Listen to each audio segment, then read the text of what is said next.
네, 여러분 안녕하세요. 뉴스들입니다. 미국 대통령 선거에서 결국 도널드 트럼프가 당선됐습니다.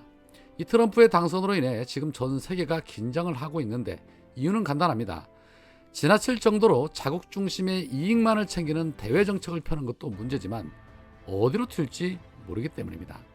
그래서 지금 우리나라에도 방위비 분담금 문제가 급부상할 것으로 예상이 되는데 문제는 윤석열이 이런 트럼프 정부에 맞서서 해결할 능력이 있느냐는 것입니다. 다들 아시는 것처럼 그동안 윤석열의 행태는 미국의 변도 다 받아먹을 기세로 굴종적 자세로 일관해 왔습니다. 그래서 걱정되는 부분이 이만저만이 아니라는 겁니다. 그나마 다행인 것은 트럼프가 전쟁을 싫어한다는 겁니다. 그래서 우크라이나 전쟁에 대해서도 신속한 종전을 장담한 바 있습니다. 즉 본인이 집권을 하면 더는 우크라이나 지원하지 않겠다는 것이고 전쟁을 종식시키겠다는 겁니다. 이미 200조 원이 넘는 군사적 지원을 해왔기 때문이죠. 그래서 트럼프가 당선이 되면서 현재 가장 곤경에 처한 인물은 젤렌스키 그리고 네타냐후 그리고 바로 윤석열이라고 볼 수 있습니다. 아니나 다를까 이 트럼프 당선 소식에 네타냐후와 젤렌스키가 가장 먼저 축하의 메시지를 보냈는데 특히 젤렌스키는 이 축하 메시지와 함께 우크라이나 지원을 지속해 달라라고 요청을 했습니다. 과연 트럼프는 어떤 액션을 취할까요? 자, 그렇다면 윤석열도 눈치가 있다면 좀 자중을 하고 있어야 하는데 이 트럼프가 당선된 이후에 윤석열이 보인 행동은 나토 사무총장과의 전화통화였습니다. 한 나토 우크라이나와 긴밀하게 소통을 하면서 연대를 더 강화해 나가고 러시아 북한의 도발과 위협에 단호하게 대응하겠다는 것이었습니다. 트럼프는 전쟁을 끝내겠다고 단언을 하고 나섰는데 정신 너갱이 빠진 정부는 우리와 아무런 상관없는 남의 나라 전쟁을 우리나라로 수입을 해오겠다는 것이죠. 트럼프 입장에서는 윤석열 다루기 참 쉬울 텐데 이거 하는 짓을 보면 그야말로 걱정이 이만저만이 아닙니다. 그나마 이 트럼프가 아시아 국가나 이민자들에 대해서 적대적인 태도를 보이는 부분은 우리 입장에서는 당연히 불편한 일이지만 과거 미북 관계의 개선 의지를 보인 바 있기 때문에 전쟁 위협으로부터 희망을 가져보는 것인데 문제는 이 바보 같은 정권이 사리분별 못할까 봐 그게 가장 염려됩니다. 탄핵이든 임기 단축이든 뭐가 됐든 하루라도 빨리 끌어내려야 한다는 주문들이 많으신데 개피 전까지는 저는 분명하게 결론이 날 것이다 이렇게 봅니다. 자, 그리고 개망신 당한 사람이 한 명 있습니다. 해리스가 될 거라고 되지도 않는 예지력을 선보인 천공 졸지에 망신살이 뻗치면서 신통력이 밑바닥으로 전락을 했는데 과연 그의 운명은 또 어떻게 될 것인가 그것도 궁금합니다. 자, 한편 윤석열의 감사원 직원들이 지난해 택시비로만 무려 5억 6천만 원을 썼는데 구체적인 내용을 들여다보니 집에서 출퇴근하면서 또는 새벽 시간 노래방에서 술집에서 마사지업소 인근에서 골프 연습장에서 필라테스 센터 등에서도 택시를 불렀다는 겁니다. 당초 책정됐던 예산보다 1억 1천만 원을 더 사용을 했다는 것이죠. 그리고 증빙 자료는 대충 적어서 냈는데 타 기관을 감사하는 감사원을 감사를 해보니 이 지경인 겁니다. 국민 세금 만만하게 사용한 감사원의 예산 삭감 피해갈 수 없을 듯합니다.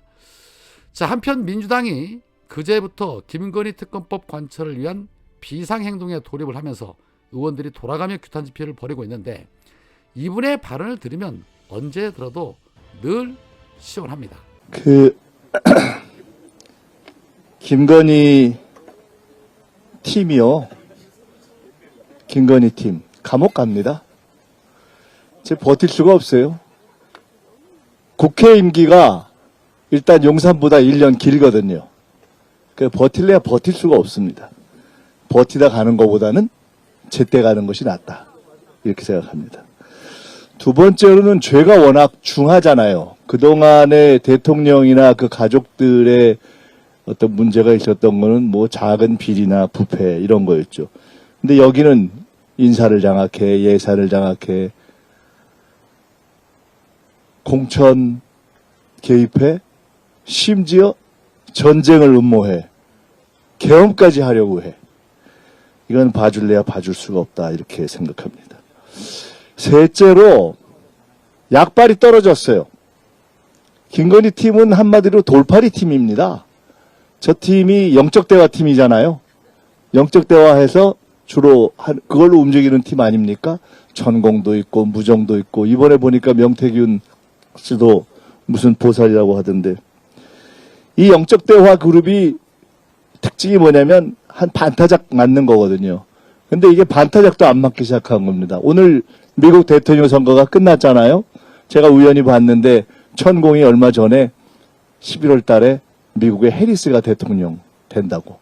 일단 큰 게 아시다시피 천공이 그렇게 윤석열, 김건희 이 팀을 친일 라인으로 쭉 가져가기 위해서 얼마나 애를 썼습니까? 기시다가 왔을 때 호텔까지 갔다가 커피숍에도 나타나고 그랬던 거 아닙니까? 이제 어쩌다 맞는 그 돌팔이들이 이제 어쩌다도 안 맞는 약발이 확실하게 떨어지기 시작했습니다. 저는 이렇게 봅니다. 기시다 정권 시절에 했던 그리고 바이든 정권 시절에 했던 여러 가지들이 이제 옳고 그름을 떠나서 안 맞을 겁니다. 남북관계에 대한 생각도 안 맞고 한일관계에 대한 생각도 안 맞고 한미관계에 대한 생각도 안 맞고 우크라이나를 어떻게 풀어갈 것인지도 안 맞는 이렇게 윤석열 정권이 그동안 꿈꿔오고 그 돌팔이 통박에 의해서 기대서 풀어왔고 기대해왔던 퍼즐들이 이제 하나하나 무너지는 단계 이제 김건희 팀의 약발이 확실하게 떨어지는 그들의 운이 다했다 이렇게 생각합니다. 조금 전에 우리 존경하는 추미애 대표님께서 옛날 박근혜 시절 얘기를 하면서 행상 책임 말씀을 하셨는데요. 행상 책임을 그냥 쉬운 말로 하면 값이 안 된다는 겁니다. 이게 죄상과 불법이 차고도 넘쳐서 도저히 대통령을 할 수 있는 값이 안 된다고 국민들이 볼 때 결국은 그 정권은 무너집니다. 사무실을 공짜로 쓰고 그것을 그 공짜로 빌려준 건물주들 나중에 공직을 주는 거. 이게 옛날 말로 매간매직 아닙니까? 이런 매간매직을 그냥 아무렇지도 않게 하고 공천 개입 이런 것들이 이제는 그냥 김건희의 문제가 아니라 그 남편의 똑 떨어지는 불법들이 이제는 차고도 넘치는 그러한 단계에 가서 사실은 우리가 어느 정도 단계에 와 있냐면 너무 걸린 게 많아서 그중에 뭐가 불법이었지? 라고 저희조차도 잊어버리는 이러한 상황에 왔는데 이제 국감도 끝나고 또 이제 특검과 청문회 등등을 앞두고 저희들이 하나하나 차근차근히 정리할 때가 됐다 이렇게 생각합니다. 제가 오늘 누구라고는 말씀은 못 드리겠는데 미국 대통령 선거가 끝나는 상황을 보니까 문득 제가 최근에 만났던 아마 여러분들도 다 알만한 제가 누구라고는 얘기를 안 하겠는데 다 알만한 꽤나 알려진 국민의힘의 TK 쪽에 있는 중진 의원으로부터 제가 직접 최근에 들은 얘기가 생각이 났습니다. 얼마 전에 제가 그런 얘기를 들었습니다. 첫째, 아니 검찰이 100명이 넘게 달려들어가지고 수사를 했는데 이재명 대표가 무슨 나쁜 검은 돈을 받았다는 거 하나도 못 밝혀낸 수사가 그게 뭔 수사냐. 뭔 그런 거 갖고 기소를 하냐. 그건 그냥 끝났다. 의미 없다. 두 번째는 트럼프 대통령이 미국에서 대통령 될 것 같은데 트럼프 대통령이 대통령 되면 그냥 끝나버렸다. 다른 걸 다 떠나서 이것저것 복잡한 법적인 그런 상황을 다 뚫고 트럼프 대통령이 되는데 이재명 대표는 아무런 죄가 없는데 그냥 게임 끝나버린 거 아니냐. 이런 얘기를 하는 것을 보고 저렇게 이 상황을 보는 법도 있구나 하는 생각을 했습니다. 결국 모든 일은 사필귀정으로 가게 될 것입니다. 이제 독 안에 든 쥐입니다. 근데 이 독 안에 든 쥐들이 좀 독특합니다. 보통 이 정도 상황이 되면 그 쥐들이 기가 죽는데 기가 잘 안 죽고 목이 뻣뻣하고 어제 어디 가서 무슨 연설하는 걸 보니까 포기하지 않고 끝까지 일관되게 가겠다 막 큰 소리로 하는 걸 보면서 제가 그렇게 생각했습니다. 보통 독 안에 든 쥐들이 기가 죽어야 할 때 기가 안 죽는 것은 다음 두 가지 중에 하나입니다. 대단히 용맹무쌍한 쥐거나 아니면 아예 세상 돌아가는 걸 모르는 멍청한 쥐거나 아주 극심하게 멍청한 경우이거나 어떤 경우입니까? 하나 더 있네요. 쥐약 먹은 경우가 있어요.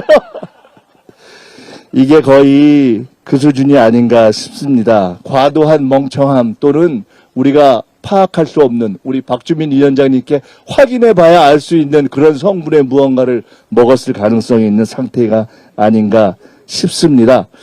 오늘 아침에 저희가 조국 혁신당에게도 이제 우리가 초심을 모아서 함께 가자 이런 얘기를 했는데 오늘 낮에 우리 천준호 의원님하고 저하고 조국 혁신당의 신장식 의원님, 서왕진 의원님 만나서 이제 우리가 시민사회가 이제 생각들을 모으고 있는데 우리 시민들이 이제 때가 된 것 같다. 이제 거리에 광장에 나가자 이렇게 지난주부터 나오시기 시작했기 때문에 그 광장의 공간을 우리가 앞장서서 열어드릴 때가 된 것 같다. 힘을 합치자 이런 제안을 했고 오늘 낮에 그런 얘기를 하면서 지난주 집회에 이어서 우선 다다음 주 16일은 아예 다 같이 정당들이 연대해서 함께 총 결집하는 그런 집회를 만들자 하는 것을 조국혁신당과 민주당이 함께 여러 야당에 제안하자 이런 제안을 함께 하기로 했습니다. 그리고 그것을 조국혁신당에서 먼저 발표를 했습니다. 잘했죠? 박수 한번 쳐주시죠. 그리고 그뿐만 아니라 저희가 이제 우리가 시민 여러분께서 함께 광장에서 이번 주 토요일에는 낮이 아닌 저녁에 이제 우리가 저녁에 시민들과 함께 모여서 이제 거리에서 함께 노래를 부르고 함께 행진할 때가 된 것 같습니다. 그 공간을 저희 당이 다시 준비하는데 그냥 저희만 준비하는 것이 아니라 그 자리에 오늘 현재 이미 제가 말씀을 들어보니까 기본소득당, 사회민주당 그리고 진보당의 대표들께서 다 오셔서 연대사를 하기로 했고 아마 조국혁신당에서도 진지하게 검토하고 있는 것 같습니다. 함께 오셔서 연대사를 하면 그 자체가 이미 연대이고 연대는 시작된 것입니다. 함께 오실 분들 또 지금 검토하고 계신 분들 야당의 지도자들 함께할 야당들 함께 우리가 잘 싸워나가라 하는 격려의 박수도 한번 부탁드리겠습니다. 끝으로 제가 오늘 어디서 이렇게 공유받은 얻어들은 정보를 하나 공유하고 말씀을 마치겠습니다. 윤석열 앤드 김건희인지 김건희 앤드 윤석열인지 가로 퇴진송 이렇게 돼 있는 게 보면 있습니다. 유튜브 보시면 아파트 드디어 세계 글로벌 히트성인 아파트에 맞춰서 제가 아까 보니까 퇴진해 등 하여간 그거 한번 우리 보시자고요. 그게 드디어 우리 국민들의 이 창조적인 이 문화가 드디어 꿈틀거려서 터져 나오기 시작했습니다. 이제 시작된 것입니다. 우리는 도가래든 쥐를 잡을 것이고 결코 놓치지 않을 것이고 이 싸움을 끝낼 것입니다. 감사합니다.